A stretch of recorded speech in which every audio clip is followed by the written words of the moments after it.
इस व्यक्ति को ध्यान से देखिएगा, देखिए चेहरा, बहुत खतरनाक है भाई।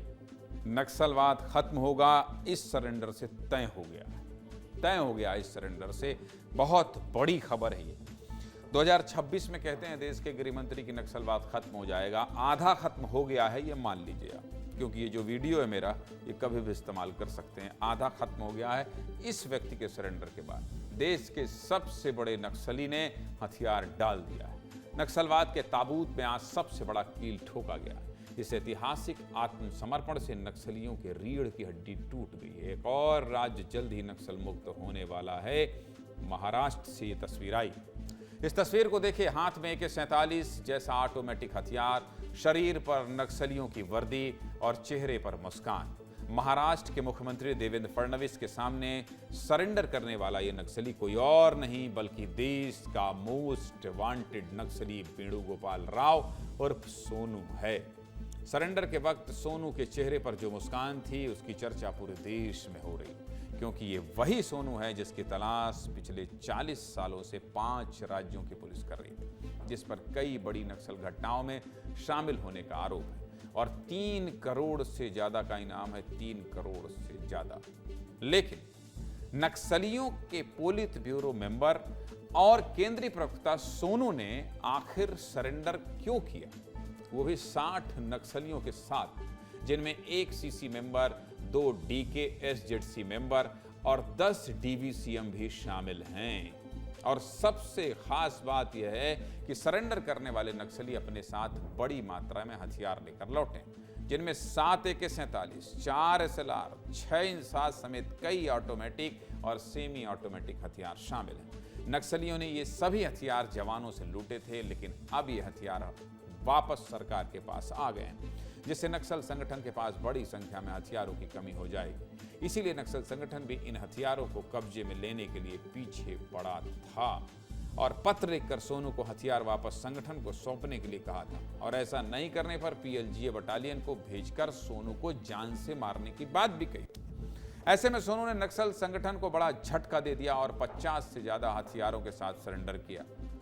अब इन हथियारों पर कितना इनाम मिलेगा, चलिए ये भी आपको विस्तार से बता देता हूं। कितना पैसा मिलेगा इन हथियारों को लाने के बाद, बताइए भाई। हमारा प्रयास बेहतर, कल की शुरुआत, छत्तीसगढ़ शासन की नक्सली तो आज पुनर्वास नीति की बात हो रही है। चलिए, LMG लाने पर कितना मिलेगा, 4,50,000 ये पैसा मिलता है, इनाम मिलता है। कैम 1 है 2 है। AK-47 इनाम 3 लाख रुपए, इसका जितने भी AK-47 आए 3 लाख रुपए मिलेगा। SLR 1,50,000, 303 राइफल का इनाम 75,000 और 12 बोर का इनाम 30,000 रुपए रखा गया है। मतलब सोनू को इसलिए कहा गया था कि भाई हथियार छोड़ देना, लेकिन सोनू आया तो ये सब हथियार लेकर नक्सलियों के साथ आया, पैसा मिलने वाला। सरेंडर करने वालों में बड़ी संख्या में महिला नक्सली भी शामिल हैं। 61 नक्सलियों ने जब गढ़चिरौली में सरेंडर किया तो उनके हाथों से हथियार लेकर भारत का संविधान दिया गया। नक्सल इतिहास में पहली बार ऐसा हुआ कि इतनी बड़ी संख्या में नक्सलियों ने हथियार के साथ सरेंडर किया है। ये बहुत बड़ी खबर है। देश के सबसे बड़े आत्मसमर्पण को करीब से दिखाने के लिए विस्तार न्यूज भी गढ़चिरौली पहुंचा था। जरा हमारे सहयोगी नीतीश गर्ग की एक रिपोर्ट आपको दिखाता हूं, सब कुछ देख लीजिए। देखिए,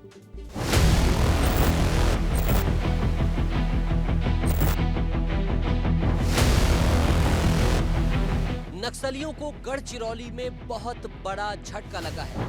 एक बड़े करोड़ों के इनामी नक्सली ने सरेंडर कर दिया है। सभी लोग वो माओवादी हैं जो कल तक माओवादी थे, लेकिन आज अब ये मुख्य धारा में जुड़कर हाथ में संविधान थाम रहे हैं।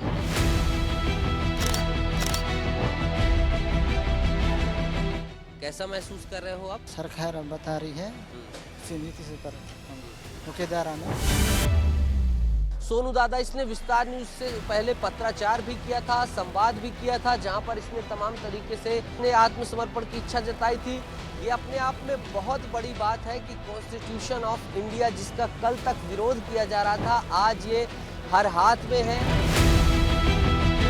ये तमाम जो वेपन्स आप देख रहे हैं, ये तमाम जो असलहा देख रहे हैं, जखीरा देख रहे हैं, ये सब कुछ भूपति अपने साथ लाया है। करोड़ों के हथियार हैं। ये इंसास बहुत ही खतरनाक बंदूक, ये जो है जत्थे में, इसके जखीरे में इसके साथ लोग लेकर आए हैं। ये रेडियो सिस्टम, समाचार सुनने के लिए, ये वायरलेस सिस्टम, ये बुलेट्स, जंगल में किस तरीके से ये लोग एक दूसरे से गढ़चिरौली में कम्युनिकेट करते थे। बहुत नुकसान हो रहा है, कभी इसका हाथ ऊपर रहता है, कभी उसका हाथ ऊपर रहता है। अब फोर्सेस का हाथ ऊपर है, पार्टी के पास में अब हथियार भी कम है, कारतूस भी कम है, लड़ भी नहीं पा रहा है, रिक्रूट भी नहीं हो रहा है, जनता से संपर्क भी टूट गया। इस सरेंडर से महाराष्ट्र में नक्सलवाद लगभग खत्म हो चुका है। लगभग महाराष्ट्र में अब नक्सलियों की सिर्फ कंपनी नंबर 10 ही बची है, जिसमें 8 से 10 नक्सली ही रह गए। लेकिन इन बचे हुए नक्सलियों का नेतृत्व करने वाला अब कोई बड़ा नक्सली नहीं बचा।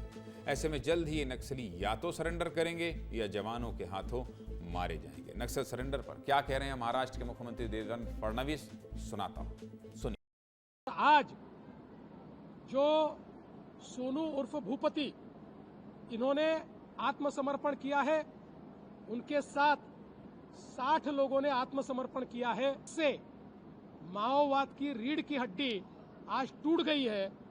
महाराष्ट्र में गढ़चिरौली में माओवाद समाप्त हो चुका है। केवल एक कंपनी 10 बची है, जिसमें केवल 8 से 10 लोग बचे हैं, और हमको लगता है आने वाले दिनों में आत्मसमर्पण करेंगे या फिर हम लोग उनके ऊपर कार्रवाई करेंगे। पिछले कई दिनों से इस बड़े सरेंडर की आशंका जताई जा रही थी, क्योंकि सोनू लगातार पत्र लिखकर शांति वार्ता की गुहार लगा रहा था और सोनू के समर्थकों ने समर्पण के लिए 15 अक्टूबर की तारीख दी थी। सोनू के सरेंडर का असर आज छत्तीसगढ़ में भी देखने को मिला और बस्तर में मौजूद नक्सलियों की कंपनी नंबर 5 का खात्मा हो गया। एक साथ 2 जिलों में 77 नक्सलियों ने सरेंडर किया। कांकेर में कुल 50 नक्सलियों ने सरेंडर किया, जिसमें 32 महिला और 18 पुरुष हैं। ये सभी नक्सली अपने साथ 39 हथियार भी लाए, जिसमें कई ऑटोमेटिक हथियार शामिल हैं। वहीं सुकमा जिले में 50 लाख के इनामी कुल 27 नक्सलियों ने सरेंडर किया, जिसमें 10 लाख का इनामी नक्सली ओयाम लखनऊ भी शामिल। ये सभी नक्सली PNGA बटालियन नंबर 1 के हैं, जो नक्सलियों की सबसे खतरनाक बटालियन है। लाल आतंक के खिलाफ सफलता पर क्या कह रहे हैं डिप्टी CM विजय शर्मा, ये भी सुनिए। वेणुगोपाल के साथ 60 अन्य नक्सली, उसमें भी 21 जो ऑटोमेटेड वेपन है और 56 फुल वेपन के साथ एक बड़ी संख्या में लोगों ने पुनर्वास किया है, मुख्य धारा में जुड़े हैं। ये स्वागत योग्य है और पूरे ही नक्सल उन्मूलन के इस लक्ष्य को लेकर के जो काम सरकारें कर रही हैं, माननीय केंद्रीय गृह मंत्री जी अमित शाह जी के और हमारे सभी राज्यों के मुख्यमंत्री भी इस दिशा में काम कर रहे हैं, उस दिशा में आप देखेंगे तो ये मील का पत्थर है, ये बहुत बड़ी सबसे पहले हम ही ने बताया था आपको कि बहुत जल्द नक्सलियों की तरफ से पत्र आने वाला है। सबसे पहले हम ही ने आपको बताया था कि बहुत बड़ी मात्रा में बड़े बड़े नक्सली सरेंडर करने वाले हैं। जो बताया सब कुछ सच हो रहा है। क्यों? क्योंकि मेरे सहयोगी संजय ठाकुर हैं और संजय लगातार नजर बनाए रहते हैं रौनक के साथ पूरे बस्तर, गढ़चिरौली। कल संजय का ही ये कॉल था कि नहीं, हमें गढ़चिरौली अपना एक सहयोगी भेजना चाहिए, क्योंकि वहां से बहुत बड़ी तस्वीर निकल कर आएगी। और आज संजय बहुत बड़ी तस्वीर निकल कर सामने भी आई। विश्लेषण सिर्फ आपके शब्दों में, इस सरेंडर के बाद नक्सलवाद को कितना बड़ा झटका लगा है। संजय, देखिए, जब हम ये बात करते हैं कि वेणुगोपाल राव ने समर्पण किया है, तो उसके साथ हम बहुत सारी जानकारी देते हैं वेणुगोपाल राव के बारे में, लेकिन उसके साथ जिन नक्सलियों ने समर्पण किया है, जब उनके नाम आप पढ़ेंगे तो वहां आपको एक और बड़ी चीज नजर आएगी। उसके साथ 2 बड़े नक्सलियों ने समर्पण किया है, जो कि DKSZC मेंबर हैं, स्वाति और प्रभाकर, जो कि पति पत्नी हैं। और ये दोनों नक्सली जो है, ये नक्सलियों के तकनीकी विभाग के प्रमुख थे और इसी नक्सलियों के तकनीकी विभाग के कुल 40 नक्सलियों ने इनके साथ समर्पण किया है। यानी 60 में से 40 नक्सली जो हैं वो नक्सलियों के तकनीकी विभाग के हैं। इनका काम क्या था, ये अब जब जानेंगे तो समझ आएगा ये समर्पण इतना महत्वपूर्ण क्यों है। इस तकनीकी विभाग का काम था वो हथियार बनाना जो नक्सली जवानों के खिलाफ उपयोग करते थे। यानी हम जो देखते हैं नक्सलियों की देसी फैक्ट्री चलती जंगलों के अंदर, जिसमें नक्सली BGL जैसे हथियार बनाते हैं, अलग अलग गोलियां बनाते हैं, अलग अलग IDs बनाते हैं। ये सब बनाने का काम था इन 40 नक्सलियों का, जिसने आज वेणुगोपाल राव के साथ समर्पण किया है।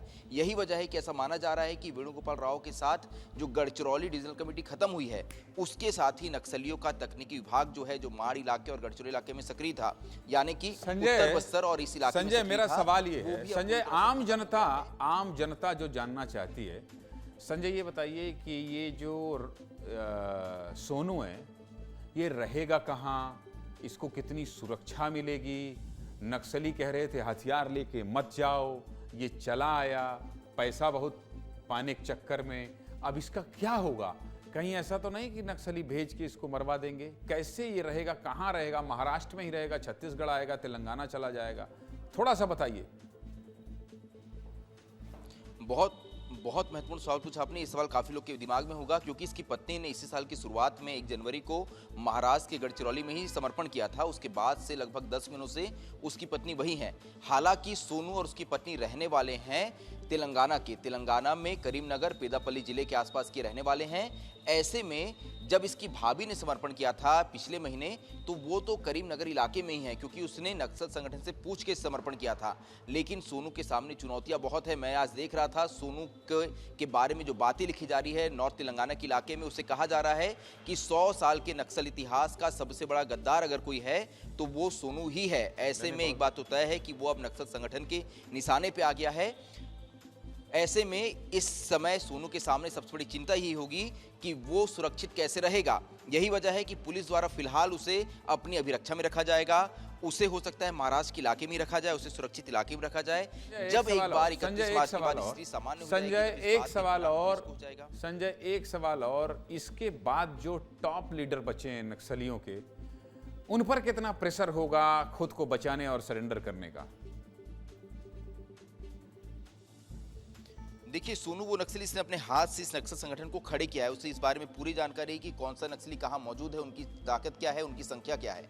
ऐसे में जब सोनू पुलिस के साथ है तो पुलिस को ये सारी बारीकियां बताएगा। ऐसे में पर ये बहुत बड़ी बात जो आप कह रहे हैं, सबसे बड़ी बात आप जो कह रहे हैं संजय, कि सोनू अब नक्सल संगठन के अंदर की खबर बताएगा और पुलिस के ऑपरेशन में इससे बहुत मदद मिलेगी। संजय, बहुत बहुत शुक्रिया आपका।